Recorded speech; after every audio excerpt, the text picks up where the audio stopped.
दोस्तों, आप लोगों का स्वागत है मिस्टर फैक्ट एचपी चैनल में। दोस्तों, आज मैं आपको जीके के ऐसे 25 सदाबहार प्रश्न क्वेश्चन बताने जा रहा हूं जो एग्जाम में हर बार पूछे जाते हैं। ये क्वेश्चन बहुत ही इंपॉर्टेंट है, आप लोग इन्हें जरा भी देर मत कीजिएगा, रट ही लें। और ये question RPF, SSC, GD, BDO, UP police में तो हर बार पूछे गए हैं, आप लोग इसे रट ही लें।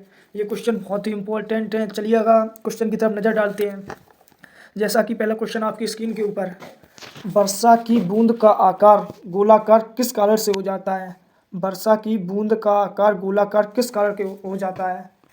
मैं आपको बता दूं, इसका है पृष्ठ तनाव। वर्षा की जो बूंद है उसका गोलाकार पृष्ठ तनाव के कारण हो जाता है, क्योंकि जल का स्वतंत्र पृष्ठ कम से कम क्षेत्र पर घेरने का प्रयास करता है, इसलिए वर्षा की बूंद का आकार गोलाकार पृष्ठ तनाव के कारण हो जाता है। चलिएगा दूसरे क्वेश्चन को नजर डालते हैं। एक्सरे की खोज किसने की थी? एक्सरे की खोज किसने की थी? एक्सरे की खोज किसने की थी? मैं आपको आंसर बता दूं, इसका आंसर रोएंटजन ने एक्सरे की खोज की थी। एक्सरे एक्सरे एक प्रकार का विद्युत चुंबकीय विकिरण है। चलिएगा तीसरे क्वेश्चन पर नजर डालते हैं।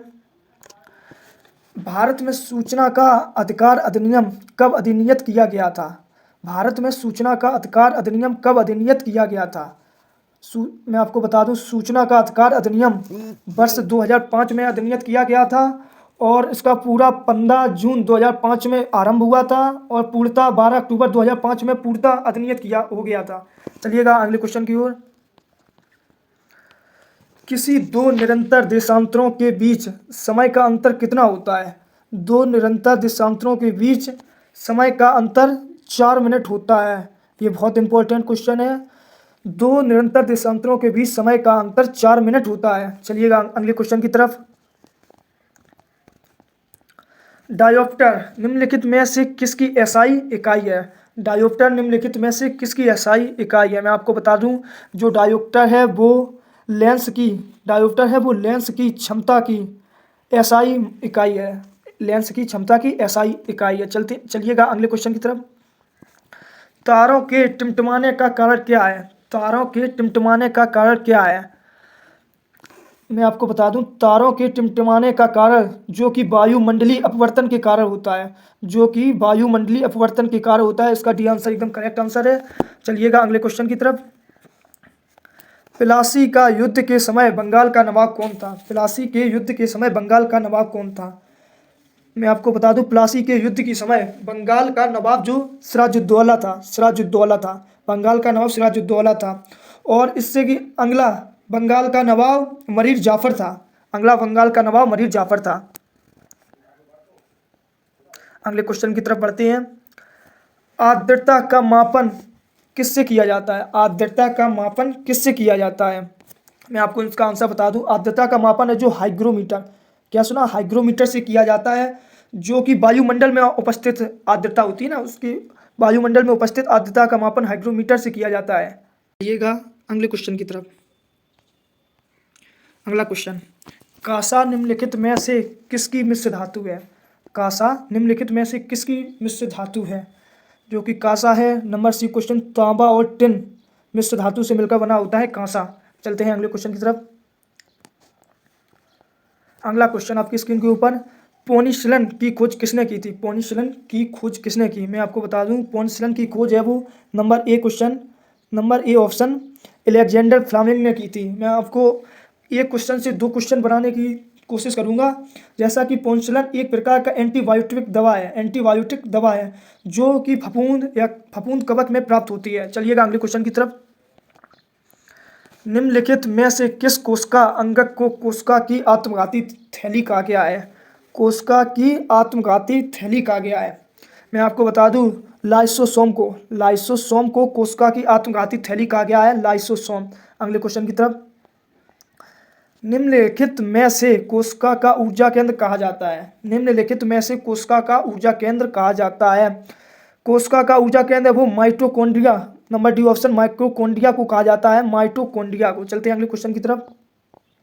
अगला क्वेश्चन, गुर्दे किडनी की क्रियात्मक इकाई क्या है? गुर्दे किडनी की क्रियात्मक इकाई क्या है? मैं आपको बता दूं, गुर्दे किडनी की वो क्रियात्मक इकाई होती है वो नेफ्रॉन होती है, नंबर सी ऑप्शन नेफ्रॉन।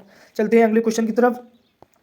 अगला क्वेश्चन आपकी स्क्रीन के ऊपर है, आवोगाद्रो संख्या का मान कितना होता है। आप लोग शुरू से 9th से पढ़ते ही आ रहे हैं। आवोगाद्रो संख्या का मान होता है वो 6.022 गुणे 10 की पावर 23 होता है। 6.022 गुणे 10 की पावर 23 होता है। B answer is the correct answer. चलते हैं अगले क्वेश्चन की तरफ। अगला क्वेश्चन आपकी स्क्रीन के ऊपर, निम्नलिखित में से किसको लाल ग्रह कहा जाता है। निम्नलिखित में से किसको लाल ग्रह कहा जाता है। मैं आपको बता दूं, लाल ग्रह है वो मंगल को कहा जाता है। लाल ग्रह किसको कहा जाता है, मंगल को। सी इज द करेक्ट आंसर। और मंगल आयरन ऑक्साइड से की वजह से होता है। जो ये लाल ग्रह होता है, लाल आयरन ऑक्साइड की वजह से होता है। चलते हैं अगले क्वेश्चन की तरफ। अगला क्वेश्चन आपकी स्क्रीन के ऊपर है, ऑपरेशन फ्लड किस कार्य से संबंधित है। ऑपरेशन फ्लड किस कार्य से संबंधित है। ऑपरेशन फ्लड है वो दुग्ध उत्पादन से संबंधित है। दुग्ध उत्पादन से संबंधित है। C option correct answer. चलते हैं अगले क्वेश्चन की तरफ।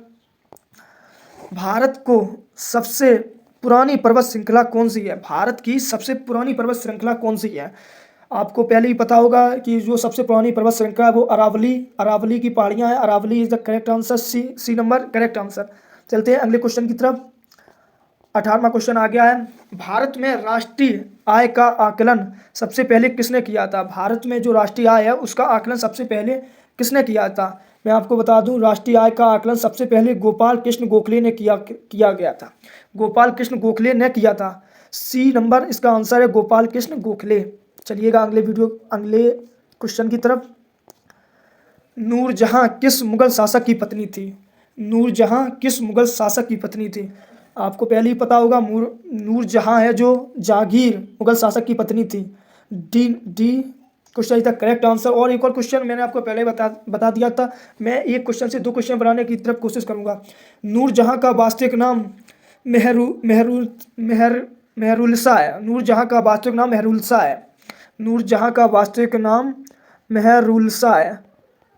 आपके स्क्रीन के ऊपर मैंने लिख दिया मेहरुलसा है। चलिएगा अगले क्वेश्चन की तरफ। भारत में 14 प्रमुख बैंकों का राष्ट्रीयकरण किस वर्ष में किया गया। भारत में 14 प्रमुख बैंकों का राष्ट्रीयकरण किस वर्ष में किया गया था। मैं आपको बता दूं, इसका आंसर सी 1969 और इसका पूरा 19 जुलाई 1969 में किया गया था। 19 जुलाई 1969 में किया गया था। C option correct question.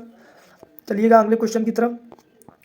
आनुवांशिकता का जनक किसे कहा जाता है। आनुवांशिकता का जो जनक है वो ग्रेगर जोहन मेंडल को कहा जाता है। ग्रेगर जोहन मेंडल को कहा जाता है आनुवांशिकता का जनक। चलते हैं A option is the correct answer. चलते हैं अगले क्वेश्चन की तरफ। निम्नलिखित में से किसको आरबीसी का कब्रिस्तान कहा जाता है। निम्नलिखित में से किसको आरबीसी का कब्रिस्तान कहा जाता है।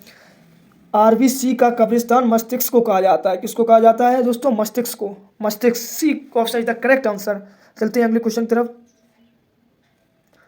सॉरी दोस्तों, इसका मस्तिष्क नहीं, इसका आंसर है पिलिहा। इसका आंसर है पिलिहा स्प्लीम को कहा जाता है आरबी का कब्रिस्तान। चलते हैं अगले क्वेश्चन की तरफ। मोनाजाइट बालू में निम्न में से कौन सा खनिज पाया जाता है। मोनाजाइट बालू में से निम्न में से कौन सा खनिज पाया जाता है। मैं इसका आंसर बताऊं, थोरियम को मोनाजाइट बालू में से खनिज पाया जाता है। थोरियम है जो मोनाजाइट बालू खनिज है। चलते हैं, आप लोगों को समझ आ गया होगा, D option is the correct answer. चलते हैं अगले क्वेश्चन की तरफ। भोपाल गैस त्रिसादी किस गैस के कारण घटी है। भोपाल गैस त्रिसादी है जो मिथाइल आइसोसाइनेट के कारण घटी है। मिथाइल आइसोसाइनेट के कारण घटी है। B option is the correct answer. चलते हैं अगले क्वेश्चन की तरफ, जो कि हमारा ये लास्ट क्वेश्चन है, जो कि बहुत ही इंपॉर्टेंट है। हर बार ये पूछा जाता है, जहाँ एसएससी में पूछा गया था। अब की बार 2020 में यही क्वेश्चन पूछा गया था एसएससी में। चलते हैं क्वेश्चन की तरफ नजर डालते हैं। सभी वायुमंडलीय घटनाओं जैसे बादल, आंधी और वर्षा किस मंडल में घटती हैं। आपको पता होगा, मुख्य वायुमंडलीय घटनाएं वो सभी क्षोभमंडल के कारण घटती हैं। दोस्तों, आप लोगों को ये वीडियो कैसी लगी आप लोग कमेंट में ज़रूर बताएं। अगर अच्छी लगी हो तो चैनल को सब्सक्राइब करें, वीडियो को लाइक करें और इस इम्पोर्टेंट क्वेश्चन को शेयर करेंगे। और ऐसे ही वीडियो और जानने के लिए मेरे चैनल को सब्सक्राइब करें। Thank you.